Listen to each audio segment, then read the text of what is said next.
Doon sa bilyonaryo na channel. Alam mo ngayon, yan ang chismosa ngayon eh. Yung bilyonaryo na yan eh. Sila na yung mga may kakakaibang mga kwento. Hindi natin alam kung totoo, pero assume natin totoo yung sinasabi nila. Si Lisa Marcos daw, si Escudero ang bet. Si Marcos daw, ang bet niya, si Tito Soto. Doon sa impeachment ni BP Sara Duterte, sinisisi po talaga kay Escudero. Kasi siya daw yung parang nag-drag. Ibig sabihin, parang ang sinasabi nila, quote-unquote, pinatagal daw ni Escudero. Kaya nagka-leche-leche. Kung yan ay nangyaring insertion nung nakaraang taon, meron daw insertion itong 2024 for the 2025 budget. Therefore, dumaan yan sa BICAM. Kasi doon nagtutulong-pulong eh. Doon nababago ang lahat eh sa BICAM. Eh bakit tilang sinisisi si Escudero lang? Alam niyo kung bakit? Kasi nga po, siya po yung responsable doon sa pag-remand ng impeachment ni BP Sara Duterte. Ibig sabihin yung pagbalik sa Kamara na parang tilang napahiya ang Kamara doon at eventually sinabi ngayon ng Supreme Court na ito ay unconstitutional. So, ako, yung salita ni Marcos dito, sa totoo lang, mukhang amoy ko ni.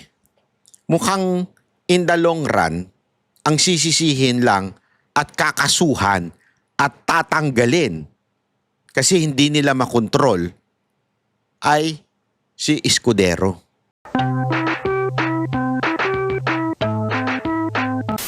Sabi nga ng iba, ang SONA daw ay State of the Nation. State of no accomplishment instead of State of the Nation address. Hindi kasi wala naman daw nangyari. Wala namang pagbabalita. 'Di ba? Ito nga sinasabi natin mga kababayan. Ang ibig sabihin po ng SONA, ibabalita mo sa taong bayan kung anong nangyayari sa bayan. Ano ba mga accomplishment? Ano na bang pagbabago mula nung nakaraang taon? Mga kababayan, mga wala pong binanggit si PBBM. Ang binanggit lang niya ay puro yung pangarap niya.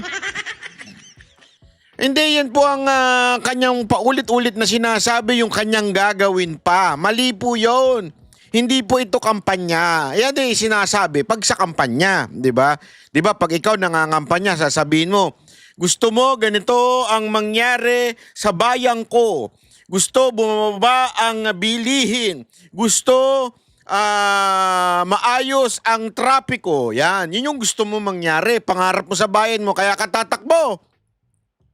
Pero mga kababayan, anong ginawa sa SONA? 'Di ba? Ginawang kampanya. Tila lahat ng sinabi niya doon na hindi pagre-report na accomplishment niya. Ang sinabi niya doon ay yung kanyang pangarap. Anak ng weteng oh. Abay, tulog pa ata itong presidenteng ito ah. Nangangarap ng nangangarap.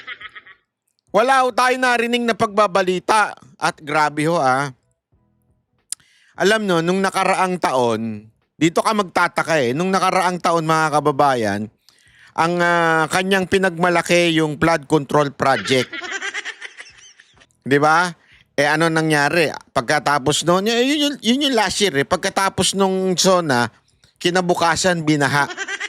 Napahiya siya ngayon. Tama, mali. Ngayon, bago namang mag-SONA, binaha na naman. Ilang araw na binaha. Alam mo kung anong ginawa niya? Naku po. Ang lupit talaga. Ang kanya namang ginawa this time ay isinisi sa ibang tao yung kapalpakan ng flood control project.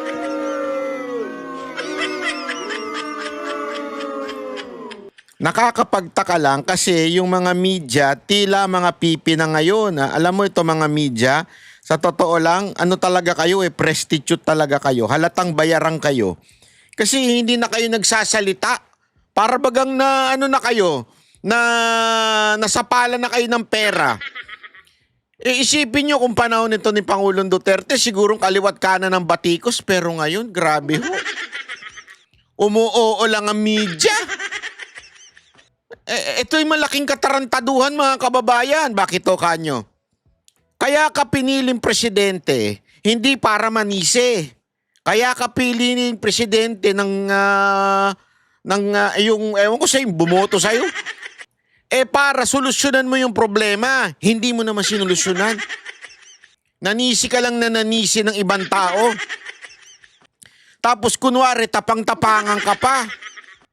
O kunwari, meron ka pang pinupuntirya pero hindi mo naman mapangalanan. Gago! Banat ba, hindi ko naman maintindihan sinasabi mo kasi hindi naman ako nanood ng SONA. Ano ba yung sinasabi mo? Saglit, ipapakita ko sa inyo, ha? Kasi baka akala ninyo niloloko ko kayo. Hindi po, eto, ipapakita ko sa inyo na eto ho ba ay pagre-report ng mga accomplishment? O eto ba ay paninisi lamang sa kapalpakan ng gobyerno? Eto tanungin ko kayo. Papanoorin natin itong bahagi na ito na kung saan ay sinisi yung ibang tao kaysa sa mag-report. Panoorin natin, ha? Ito. Kamakailan lamang, nag-inspeksyon ako sa naging epekto ng habagat ng bagyong Krising, Dante at Emong. Kitang-kita ko na maraming proyekto para sa flood control ay palpak at Sino yung palpak? Ikaw! Bakit kanyo? Yung proyekto daw palpak. Kanino hubang proyekto yan? Sige nga! Di ba DPWH yan? Kung hindi man DPWH, MMDA yan. Kanino ba under yan? Sa'yo! Sa'yo under yan. Ngayon ka magre-report, sasabihin mong palpak. Palpak ka! Sana ang sinabi mo, ang dami kong nakita na mga bahadyaan, palpak talaga ako. Gago! Hindi ko kasi binantayan yung DPWH. Yung mga kaibigan ko na kontratista, sila lang ang nakinabang. Gago! Bakit hindi ganun? Abay, tinitira mo ngayon yung iba. Sino ba? Alam mo, eto yung ganitong style, nagaya lang niya ito. Alam niyo kung kanino niya nagaya ito? Doon sa kapatid niya. Sa kapatid niya na sinisi na ang buong gobyerno except siya. Ganon din ang ginagawa ngayon ni Marcos. Sinisisi niya yung gobyerno except siya. Alam mo, wala akong problema doon sa yung alam mo na may problema, pero aamin ka. Ako yung problema, mali ako Hindi ko nabantayan yung DPWH Hindi Pinaiinit mo talaga ulo ko. umuho. At tapos tanginang itong mga amuyong, sabi niya, palpak daw yung yung flood control project. Pumalakpak! Tanginang yan, sabi ko, shit. Anong klase kayong mga kongresista kayo? Umuho. Ba't kayo pumapalakpak? Hindi ko magets Kitang-kita ko na maraming proyekto para sa flood control ay palpak at gumuho. Marami sa flood control, palpak at gumuho. Bakit papalakpak? At yung iba, tuwan-tuwa pa yung mga ulul. Tuwan-tuwa kayo na palpak at gumuho. Ba't kayo papalakpak? Tangin yan. Nakakainit ng ulo Bakit kayo papalakpak doon sinabing palpak yung flood control project?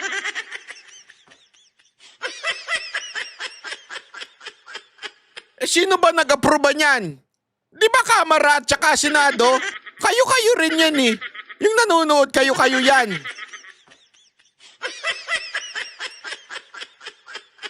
Tapos papalakpak kayo. Pinalpakan nyo yung palpakan. Pinalakpakan niyo yung kapalpakan niyo. Ang labo ninyo, kausap. Guni-guni lang. Huwag na po tayo magkunwari. Alam naman ng buong madla na nagkakaraket sa mga proyekto. Oh, bakit kayo pumalakpak? Putang inan yan. Alam naman natin na siguro natatawa si Marcos. Ewan ko kung natatawa si Marcos dito o tanggap niya. Oh, alam nating maraming kumikita dyan. Oh, biglang pumalakpak.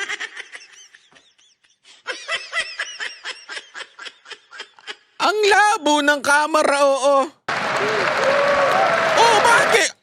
Hindi ko inedit to, ha. Dinownload ko lang ito. Oh. Guni lang.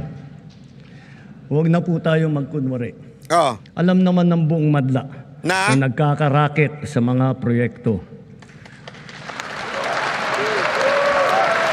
Alam daw ng buong madla nagkakarakit sa proyekto, ba't kayo pumalakpak? Mga kickback, mga initiative, errata, SOP, for the boys. Kaya sa mga nakikipagsabwatan upang kunin ang pondo ng bayan, Ewan ko, hindi, ipaliwanag nyo nga ho sa akin ito. Hindi ko maintindihan. Pakipaliwanag nga ho sa akin, bakit sila pumapalakpak? Sige nga ho, hindi kasi baka mamaya ako lang ang tanga. Sinabi ng presidente, palpak ang flood control project.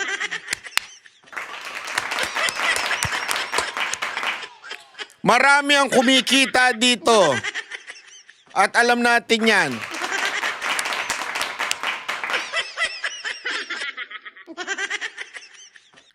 Hindi ko magets eh. Para kang nagsabi ng negatibo, tas pinalakpakan mo. Parang ganire. Marami dito ang may kabit. Ano sa tingin ninyo gagawin ng asawa ninyo? Di ba sasampalin kayo? Ba't ka pumapalakpak? Marami dito ang nabubuntis na mga YouTuber. Palakpak.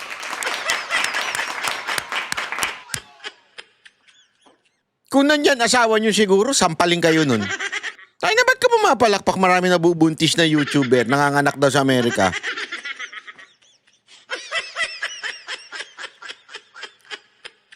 Hindi ko talaga magets eh.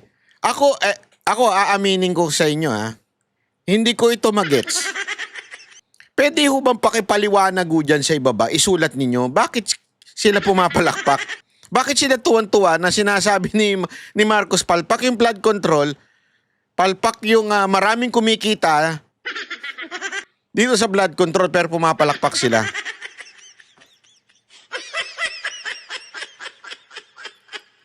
Marami daw kumukubrang kickback pero papalakpak. Hindi kaya yung mga pumapalakpak yung mga kontratistang mga congressman? Alam naman natin eh. Kasi kailangan ko pa bang ispelingin yun? Hindi na. Nademanda na ako eh. I-google nyo na lang. Oh. Maganda siguro kayo na magpangalan.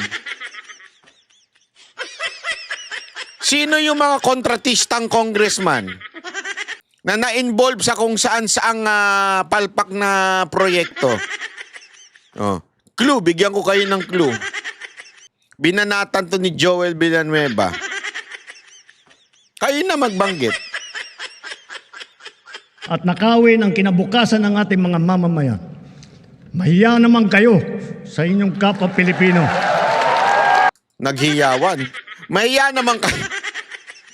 Pinagsasabihan niya na yung mga mahiya naman kayo. Palakpak sila eh. Ewan ko. Ewan ko kung anong meron nito mga congressman natin. Parang nagkaroon na sila lahat ng Torres syndrome. Oo, feeling ko lang. May tumayo pa. Gago!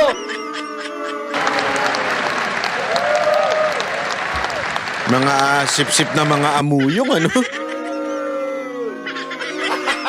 Gago! Mga sipsip, mga putang na nyo. Mahiya naman kayo sa mga kabahayan nating naanod o nalubog sa mga pagbaha.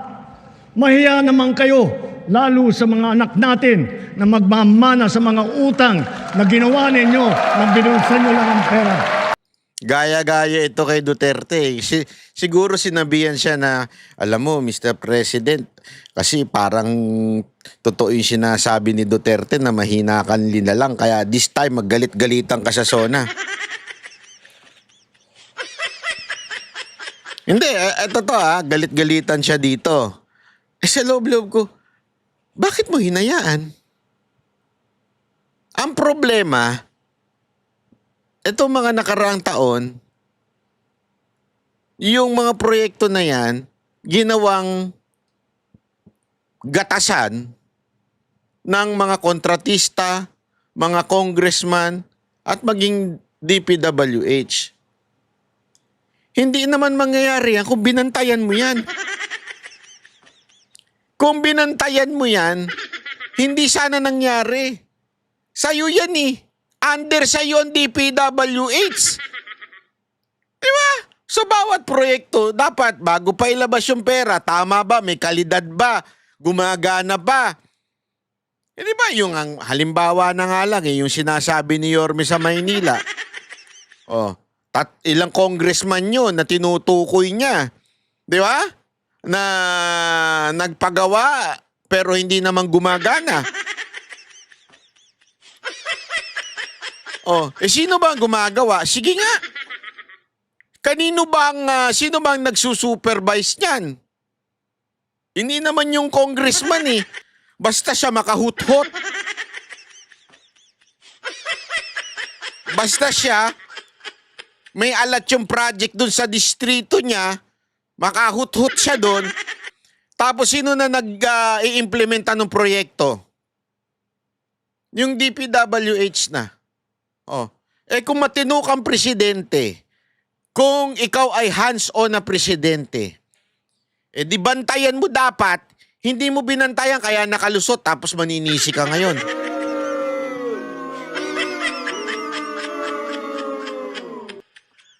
Hindi ko talaga magets di ba? Hindi ko magets bakit hindi mo binantayan tapos ngayon sisisihin mo yung gobyerno. Sino ka ba? Ikaw yung nasa gobyerno, ikaw ang presidente. Ikaw ang pinakakataas-taasang implementor, executor, kaya nga nasa executive branch ka eh. Ikaw ang mag-i-execute nung mga budget. Kung tama ba ang paggamit. Kasi eto mga kababayan, kahit sabihin natin, halimbawa lang, corrupt talaga. Corrupt talaga yung proyekto sa isang distrito. Kung kumatkong yung meron na sabi mong for the boys, kumatkong yung congressman. Sasabihin niya, gawa ka dito pero 30% sa akin dito Pero kung binantayan mo yung DPWH, at tiningnan mo, sandali, bakit ganito yung mga bibili ninyong gamit? Ano ito low quality ito Hindi ito yung nakasulat Bakit ganito to?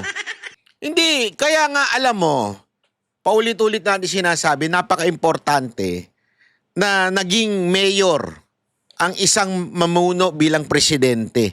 Kasi nakikita niya sandali, di ba? Ito yung ginamit sa parang mali ito Hindi ito fit Hindi ito ayos sa ganitong klaseng proyekto Makikita mo ngayon.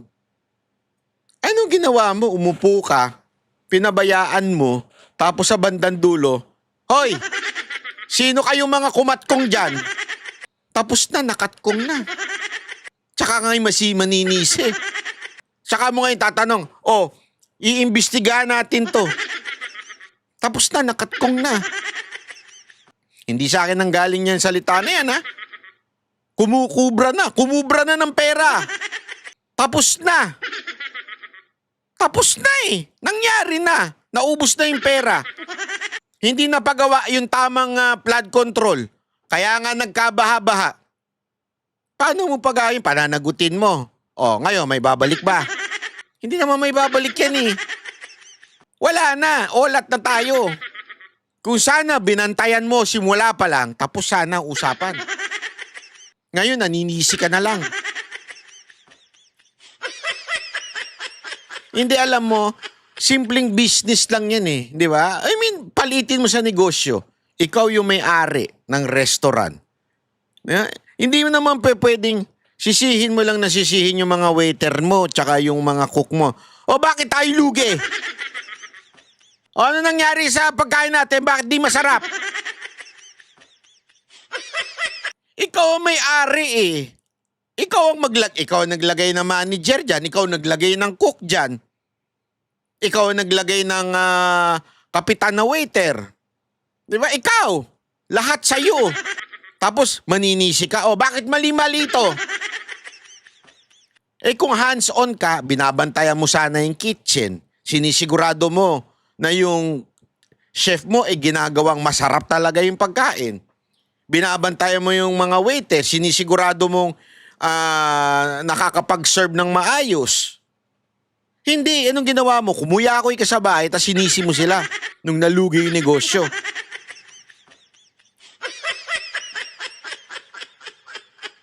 Pero sino ba naglagay ng mga tauhan doon? Di ba ikaw din? Di ba? Ang simple-simple nito sa totoo lang ako, natatawa na nga ako nung binabanggit ito, tapang-tapangan tong presidente to, walang kwenta. Akala niya nakakatuwa yung tapang-tapangan niya, tapos tuwan-tuwa naman yung mga amuyong niya. Kung sino man yung pumapalakpak dyan, tuwan-tuwa. Parang tanga lang. Wala na, ubus na yung pera. Kaya nga nagkaganyan-ganyan ng baha sa atin eh, dahil naubos yung pera sa kurakot. Tapos sasabihin nyo ngayon, hindi, dapat may managot. Ikaw ang unang dapat managot, ba't di mo binantayan yan?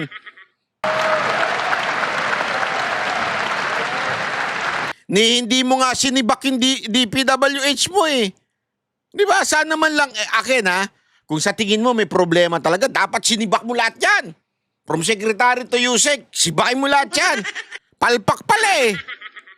Di ba?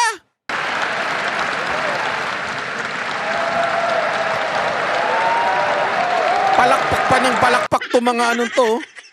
Mga halatang sip-sip lang eh.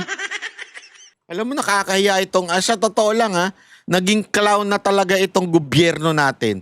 Tuwan-tuwa pa sila na sinasabi ni Marcos palpak ang flood control project. Saka nakakita na nag-a-announce ang presidente yung palpak ang ginawa natin.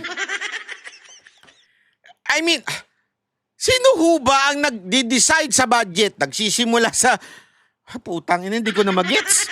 Nagsisimula sa Department of Budget, di ba? And Management. Aaprubahan yan. Pupunta yan sa Kamara, sa Senado, tas eventually sa BICAM. Tapos eventually, ibabalik sa Pangulo, pipirmahan. May budget na ngayon yung mga departamento, ipapatupad na yung budget.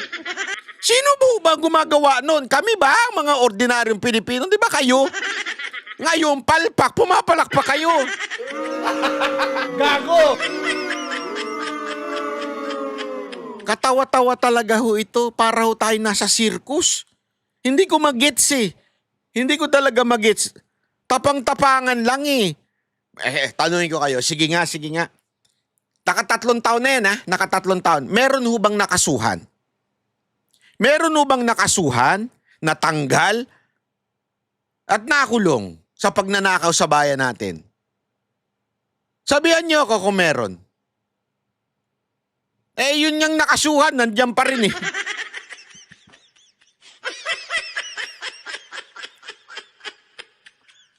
Diba? Nandiyan pa rin sila eh. Nakaupo pa rin dyan eh. Parang tanga lang eh. Sumisigaw pa ng BBM. Ano to? Kagaguhan? Ang tinding kagaguhan ito.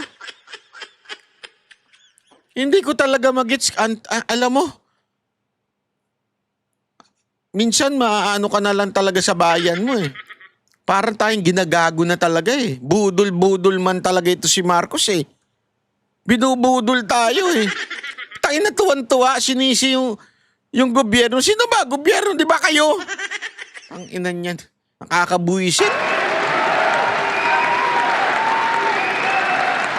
Para hindi na maulit, so that this will not happen again. First, the DPWH will immediately submit to me a list of all flood control projects from every region that were started or completed in the last 3 years. Oh. Eto sabi mo, sasagmit sa'yo ilabas mo yan. Pangalanan mo yung mga kontratista. Pangalanan mo Huwag yung puro daldal. Aabangan namin yan. Ha? Sabi mo yan, hihingin mo sa DPWH ang bawat flood control na ginawa sa bawat distrito. At kung sino yung mga kontratista, sino mga congressman yun. Tandaan ninyo, karamihan dyan, mga congressman din. Second, the Regional Project Monitoring Committee shall examine that list of projects and give a report on those that have been failures, those that were not finished, and those that are alleged to be ghost projects.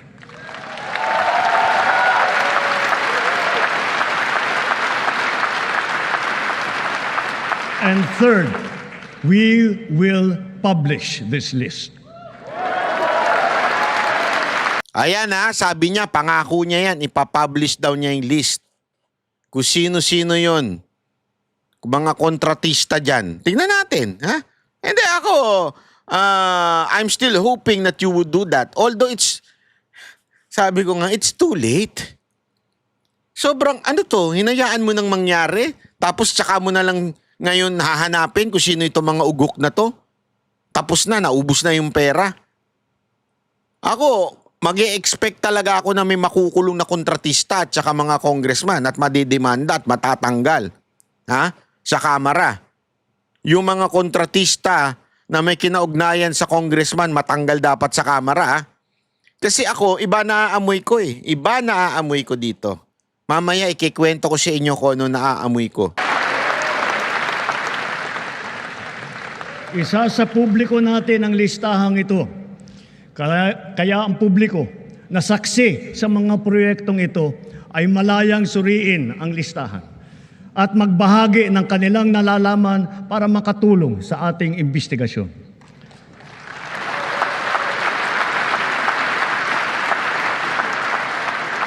At the same time, there will be an audit and performance review regarding these projects to check, to make sure, and to know how your money was spent.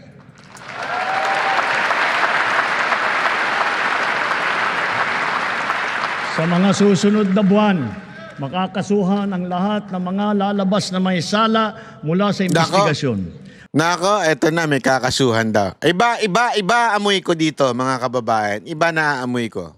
Pati na ang mga kasabwat na kontratista sa buong bansa. Iba na amoy ko, mga kababayan. Kailangan malaman ng taong bayan ang buong katotohanan. Kailangang may managot sa naging matinding pinsala at katiwalian. Ayan. Anong naaamoy ko dito? Alam mo mga kababayan, meron kasing balita ang bilyonaryo. Sabi dun sa bilyonaryo na channel. Alam mo ngayon, yan ang chismosa ngayon Yung bilyonaryo na yan Sila na yung mga may kakakaibang mga kwento. Hindi natin alam kung totoo, pero assume nating totoo yung sinasabi nila. Si Lisa Marcos daw, si Escudero ang bet. Si Marcos daw, ang bet niya, si Tito Soto. Okay? Alam mo, doon sa impeachment ni VP Sara Duterte, sinisisi po talaga kay Escudero. Kasi siya daw yung parang nag-drag. Ibig sabihin, parang ang sinasabi nila, quote-unquote, pinatagal daw ni Escudero. Kaya nagka-leche-leche.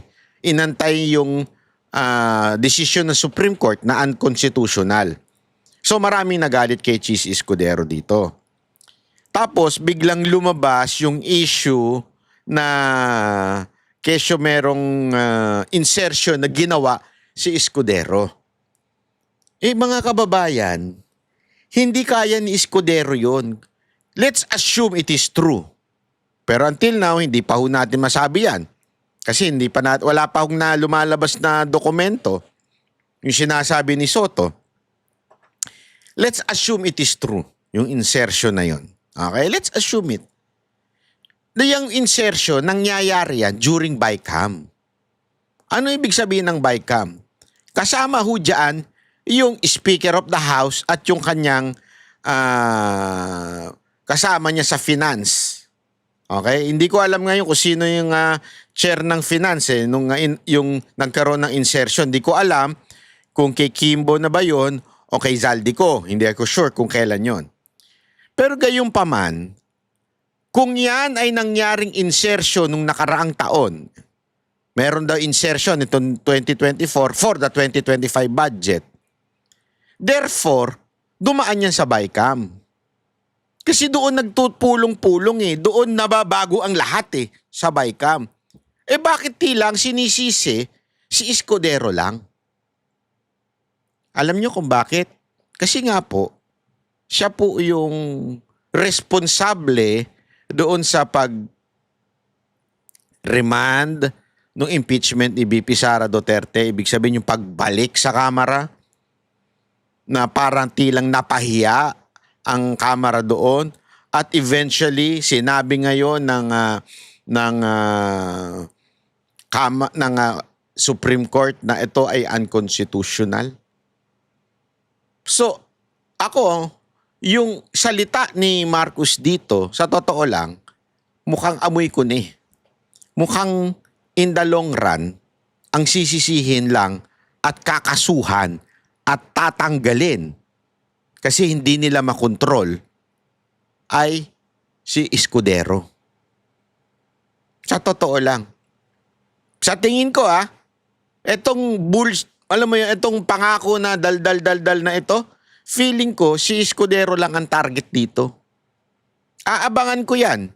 Yung sabi niyang papangalanan, yung mga insertion na nangyari, yung mga proyekto, mga kontratista. Hindi kasi ko maniniwala. Again I am not for Chis Escudero. Hindi ko dinidepensahan si Chis Escudero. Pero nandito na naman po tayo dun sa style na ginawa nila kay BP Sara Duterte. 'Di ba? Anong ginawa nila? Binatikos nila ng binatikos yung confidential fund ni BP Sara Duterte. But in reality, there are more department of the government na mas mataas ang confidential fund kesa sa kanya. Pero ang pinuntirya lang si BP Sara Duterte. So what am I saying? Baka ganito na naman ito. Ang pupuntiryahin lang, gagawa ng kaso ay si Escudero lang. Baka ganun ang gagawin. Babanatan lang ng babanatan hanggang matanggal sa posisyon si Escudero.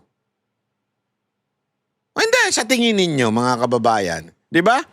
Mukhang ganun ito Kasi lumabas yun yung insertion na yan during the fight between Soto and Escudero. Ngayon, para meron silang masisi sa kapalpakan, isipin mo to Di ko nga magets Walang media masyadong bumabanat na dapat ang sisihin si Marcos. Ang Congress. Ang House. Bakit tila ang sumisisi pa ngayon si Marcos mismo? Sandali, parang palpak Di ba? Parang may malaki akong nakatarantaduhan na nakikita dito. Bakit ganun? Di ba? Bakit ganun na tila ang may kasalanan nitong lahat na ito? Ewan ko kung sino. Hindi. Naninisi siya. Sino sinisisi niya? Kasi yung don't tell me, sinisisi niya yung camera, pumapalakpak nga mga ulul Hindi di ba? Pumapalpak nga sila pumapalakpak nga sila ito, panoorin natin to. Pag tingnan ninyo ha, tingnan ninyo. Matapos pagbantaan ng Pangulo ang mga nangungurakot sa mga proyekto ng gobyerno, lalo na po sa flood control, may pahapyaw naman ang Pangulo sa mga nag-aaproba ng budget ng gobyerno. For the 2026 national budget, I will return any proposed general appropriations bill that is not fully aligned with the national expenditure program. Ito tinan mo ha, papalakpak sila, sabi niya I will return. Kanino ba nanggaling? Di ba sa Kamara at saka sa Senado at sa BICAM? Doon ang galing Pero bakit pumapalakpak yung mga congressman? Karamihan kasi dyan congressman Bakit sila pumapalakpak? Kanina galing yun Di ba? So baka meron bulong-bulungan na isisihin natin si Escudero dito. Basta pumalakpak lang kayo ha. Basta palakpak lang.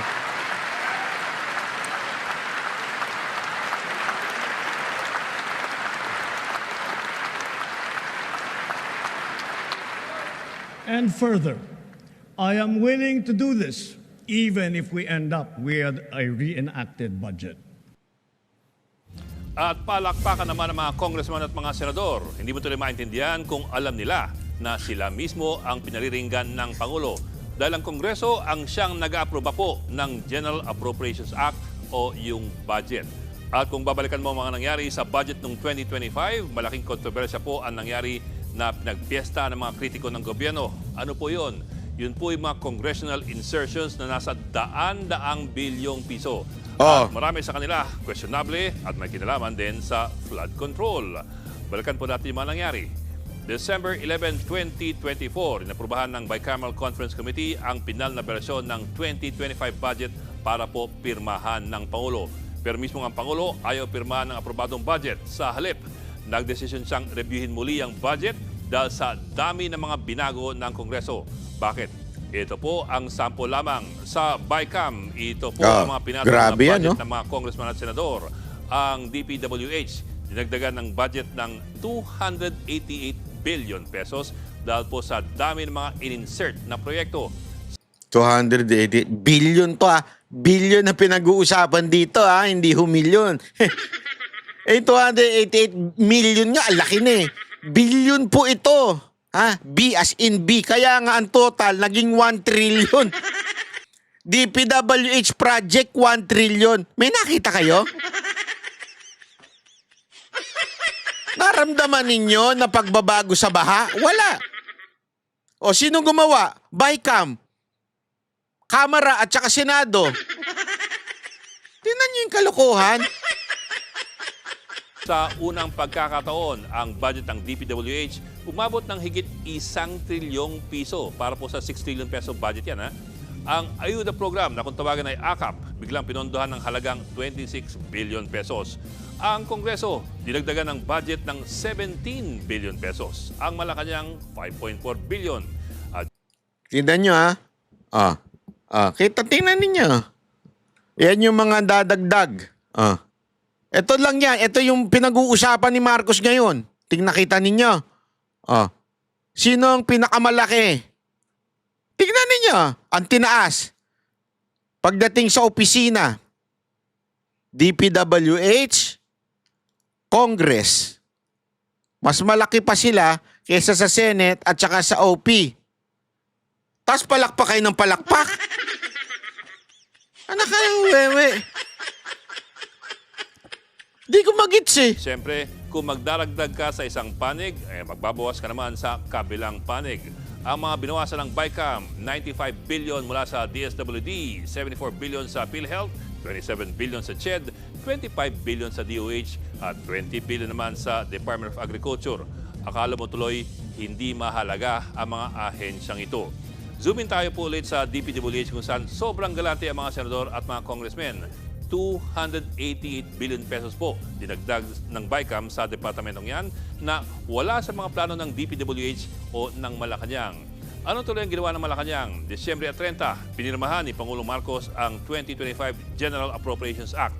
Pero meron siyang 2 binito na mga probisyon. Magkano lang yung binito niya? 194 billion lang. Tapos magagalit siya. Hindi, magagalit siya. Ang laki nung itinaas. Tapos magagalit siya ngayon. Ilan lang naman yung binito lang niya. Ibig sabihin ng binito niya, yung tinanggal niya, hindi niya pinirmahan o pinapalitan niya.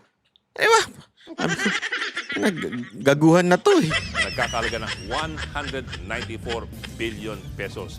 Ano po mga binito na yan na pinagdudahan ng Malacanang? Meron pong halos 170 billion pesos na unprogrammed appropriations at 75 flood control projects na nagkakahalaga ng 26 billion pesos. Kasama po riyan ng mga sumusunod: flood control, drainage, septage and sewerage, water impounding at rainwater collection. So, nung nakaraang taon pa lamang, mainit na po ang mata ng Malacanang sa mga flood control projects na tila biglang pinapasok ng mga congressman at mga senador. Ayon sa Pangulo, hindi raw ito tumutugma sa mga plano ng kanyang administrasyon. Ngayon, mayroon bang dahilan kung bakit may pagdududa ang Malacanang sa mga proyektong ito? Yan po ang aabangan natin sa pag natuloy na po ang investigasyon na pinapangako ng Pangulong Marcos. Ayun, nangako. Sige, ano? Kaya nga mga kababayan, isang matinding kalokohan po ito. Sa totoo lang matinding kalokohan po itong nangyayari na ito. Naninisi ka ng ibang tao na meron ka namang direct control, supposedly. Sino ba ang namili ng speaker? Di ba? Sino ang namili ng speaker? Ikaw naman Alam naman ng lahat yan. Sa Kamara, sa Senado medyo mahirap pa. Mahirap pa sila makontrol. Pero sa Kamara, basbas ng presidente ang talagang merong control.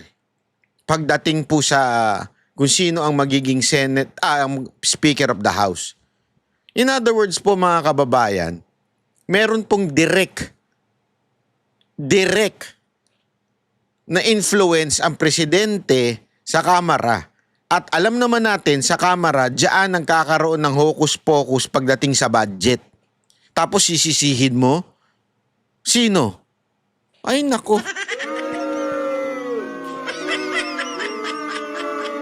Ito, tingnan mo ito. Mananatiling House Speaker si Congressman Martin Romualdez. Pero bago ang botohan, nag-walkout si Congressman Paulo Duterte. Abay, Nasa dapat frontline lang. ng balitang yan, si Marian Enriquez. Nagbotohan ang mga kongresista para sa liderato ng Kamara sa 20th Congress. Walang lumaban, kaya si Leyte 1st District Representative Martin Romualdez pa rin ang mananatiling House Speaker sa botong 269. Si Quezon Representative J.J. Suarez ang nag-nominate sa kanya na sinigundahan ni Presidential son at Ilocos Norte Representative Sandro Marcos. Nag-abstain o hindi bumoto sina Navotas Representative Toby Chanco at Cebu 5th District Representative Juke Frasco. Pati ang napaulat na kalaban ni Romualdez sa pagka-speaker na si Bacolod Lone District Representative Albi Benitez, nag-abstain din. Ayon kay Benitez, hindi niya binoto si Romualdez dahil naniniwala siyang ang kailangan ng Kamara ay isang leader na susuportahan si Pangulong Bongbong Marcos at hindi hihilahin pababa ang Pangulo. Sa kabila niyan, matapang ang naging mensahe ni Romualdez sa kanyang speech matapos manumpa. Nagpasa rin siya sa Korte Suprema kaugnay ng pagdedeklara sa Articles of Impeachment laban kay Vice President Sara Duterte na unconstitutional o labag sa batas. The court may close a case, but it cannot close the cause. The pursuit of accountability is not a moment. It is our mandate. And as your Speaker, I will be here, not just to preside, but to protect. Hoy, pumalakpak kayo, wala kayong budget.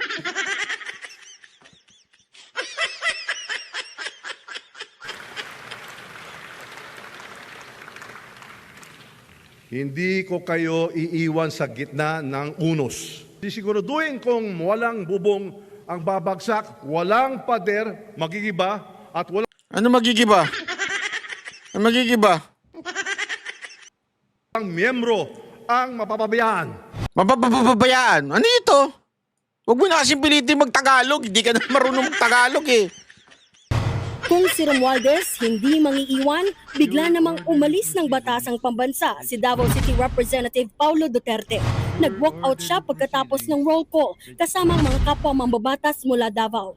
Ayon kay Pulong, hindi siya bumoto para sa speaker at hindi rin siya sasali sa minority bloc. Ayaw daw niyang maging bahagi ng tinawag niyang political circus na nakalimutan na kung sino ang dapat pagsaserbisyohan ang taong bayan. Samantala, Yo. inihalal bilang Senior Deputy Speaker si Quezon Representative JJ Suarez. May 7 ding napili na Deputy Speakers. Nakuha naman ni Ilocos Norte Representative Sandro Marcos ang pagiging House Majority Leader. Siya ang pinakabatang kongresista sa posisyon. Habang sa pagka-House Minority Leader, napili si Representative Tingnan mo. First time yun, pinakabata na majority leader, House Majority Leader si Marcos. Alam nating merong galaw o may kamay si PBBM sa Kamara. Tapos sisisihin mo yung gumawa ng budget. Hindi, ikaw naman din yan eh. Ikaw din yan. Huwag na tayo magmaang-maangan. Ikaw din yan. Ibig sabihin, ikaw din ang may control dyan. Ngayon kung pumalpak yan, kasalanan mo rin. Hindi naintindihan yung ibig ko sabihin mga kababayan. Kasalanan din ni Marcos yan.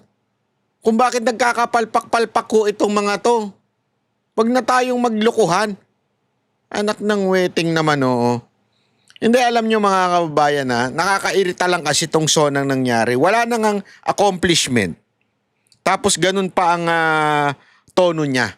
Para bagang siya yung mabait, siya lang yung matino, lahat kayo demonyo. Tapos biglang palakpak.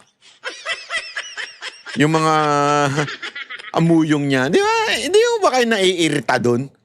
Di ba kayo naiirita na ganun? Ano ba talaga? Bakit ba biglang ganun? Ang weirdo eh.